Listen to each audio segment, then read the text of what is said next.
let's solve the integral negative 5x squared all over square root of 4 minus x squared dx. For this time, we're going to use a trigonometric substitution, and we're going to let x equal 2 sine theta. So then dx is 2 cosine theta d theta.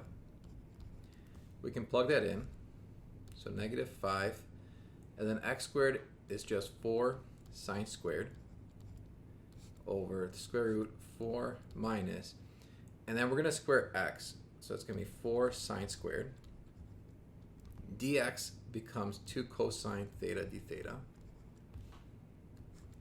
So that's negative 5 times 4 times 2. That's negative 40 sine squared cosine theta d theta over, I can factor out the square root of 4 to get 2, and that's 1 minus sine squared.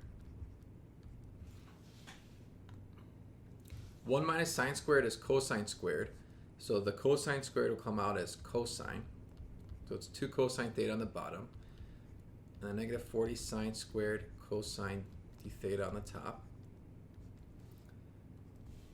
Cosines are going to cancel, and then 2 and 40 becomes 20 and 1. I can factor out the negative 20. So that's going to be negative 20 integral sine squared.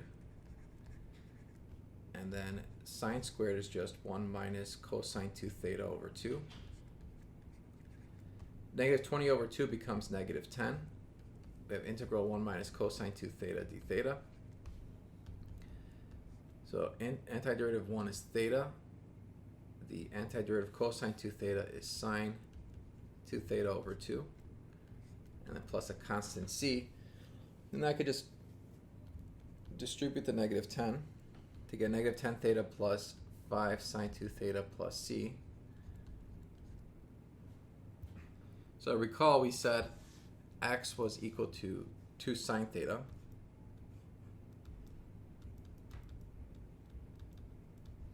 Which means sine theta is x over 2.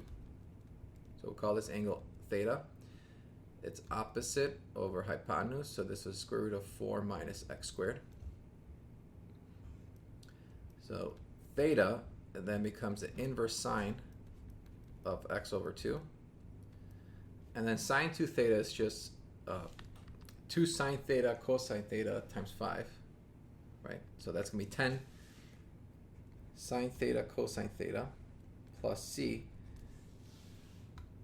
And then sine theta we said is x over 2.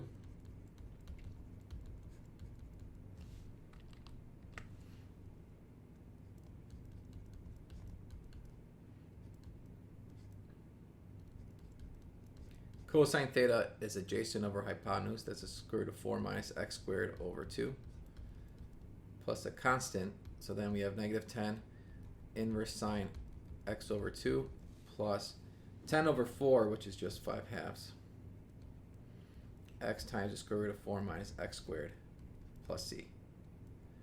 And so that's going to be our final answer.